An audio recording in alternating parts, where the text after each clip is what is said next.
Lelouch had one of the most terrifying abilities in anime. With a single command, he could take away anyone's free will. But have you ever noticed what he didn't do with it? He never built the Black Knights by forcing them to follow him. His greatest followers weren't slaves to Geass. They chose Zero, and that changes everything. Because Geass could give Lelouch obedience, but it could never make him a true king. This is Blessed Anime Hot Takes, and today we're breaking down why Lelouch's rebellion was never about Geass, but the will to reshape his own destiny. The interesting thing about Lelouch is that he had the perfect tool for control. Geass could have removed so many of his problems. He could have used it on the Black Knights, ordered them to follow him forever, made betrayal impossible before it ever happened. But that isn't what happened. His most loyal followers still had their will. They chose to believe in Zero, and that says more about Lelouch than the Geass ever could. Because forced obedience is not loyalty, it's just control. And control can move someone's body, but it cannot make them believe. That is the difference between a tyrant and a king. A tyrant needs people with no choice. あなたは私にもギアスを使ったの。私の心をねじ曲げて従わせて。ルルーシュ。君の心は君自身のものだ。ゼロへの忠誠も憧れもすべて。動かないで。彼、誇りに思っていい。君が決めたんだ。君が選んだんだ。この私を。Lelouch understood that people do not follow intelligence alone. They follow symbols. They follow stories. They follow someone who makes chaos feel like a direction. And Zero did that. He took Lelouch's intellect and gave it a shape people could recognize. That is why the design matters. Have you ever noticed how the helmet almost looks like a crown? Long before Lelouch became emperor, Zero already carried the image of a king. Not because he had a throne, but because he had presence. And that was the power Geass could never give him. Geass controlled individuals. Zero moved belief. That is why people followed him into impossible situations. Not because their minds were taken, but because Zero made them feel that the impossible had a plan. And maybe that is what made Lelouch so different from other genius characters. He did not just think better than everyone else. He performed certainty. He made people believe his will could become reality. That is why Lelouch felt like a king before he ever officially became one. For most of the story, he wasn't sitting on a throne.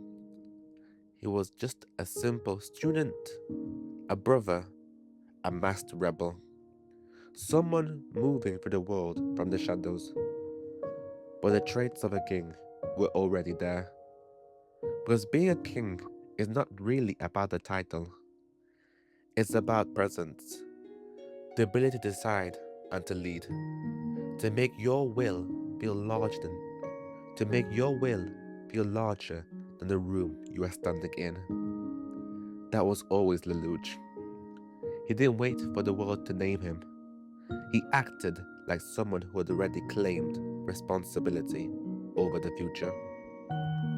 For many of us anime fans, Lelouch was one of the first protagonists who made intelligence feel like a superpower. Not support, not backup, the power itself.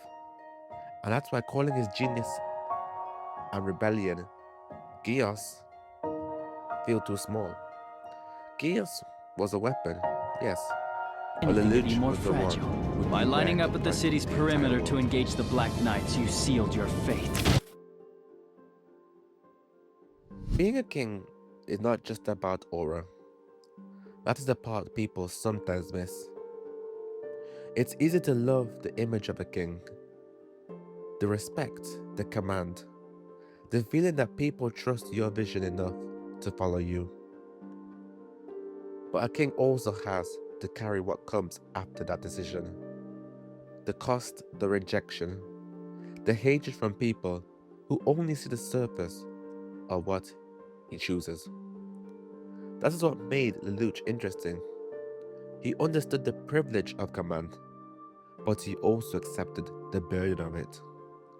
A true king is a contradiction. He is selfish because he claims the future as his responsibility.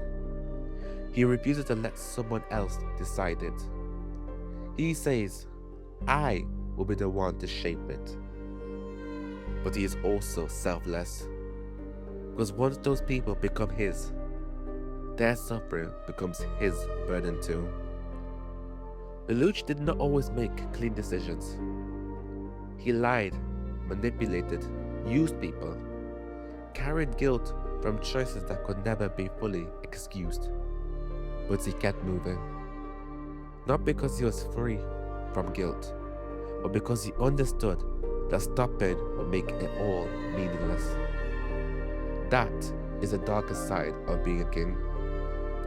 You can be loved for the victories people understand, but you also have to accept being hated for the decisions they may never see clearly. Lelouch carried that, and by the end, he was selfish enough to reshape the world, and selfless enough to let the world reject him. So maybe Lelouch's rebellion was never the Geass itself. Geass only proved he could command, but Zero proved people would follow. Lelouch didn't become unforgettable because he controlled people. He became unforgettable because he made people believe his will was worth choosing. That's what made him a king. Not the crown, not the king, not even the empire. The will to look at a world that tried to decide his future and decide he would reshape it first. So now I want to ask you something. Was Lelouch's greatest power really Geass? Or was it something deeper than that? Thank you for watching, and I'll catch you in the next one. Like, comment, and subscribe. And until then, stay blessed.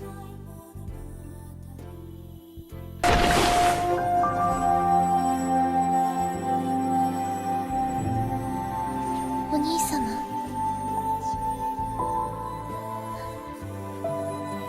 そんなお兄様は今までお兄様愛しています。俺は世界を壊し世界を